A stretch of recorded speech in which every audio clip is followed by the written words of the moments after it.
Ako si Padre Damaso, nagalit sa mga Ibarra.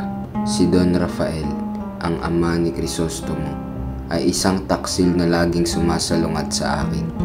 At ngayon, ang aking sariling anak, si Maria Clara, ang dahilan ng aking pagdurusa.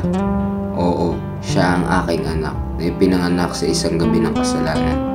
Ngayon, si Crisostomo Ibarra ay nagpapakita ng galit sa akin. Paparusahan ka ng Panginoon, Crisostomo Ibarra. Huwag ninyong kalimutan ang aking kapangyarihan. Kayo na nangarap na mag-aral sa ibang bansa, mga ambisyoso, paparusahan kayo ng Panginoon. Kapag tumataas ang mapagmataas, napaparusahan. Kaya kayo, magsibalik loob kayo sa Panginoon. Ang hindi sumunod ay mabubulok sa kulungan. Ang aking ugali ay puno ng pagmamalaki at pagiging mapang-abuso.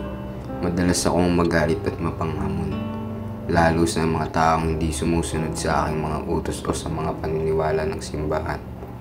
Ang aking emosyon ay madalas na umaabot sa punto ng galit at pagkakasala, na nagiging dahilan ng mga konflikto sa bayan.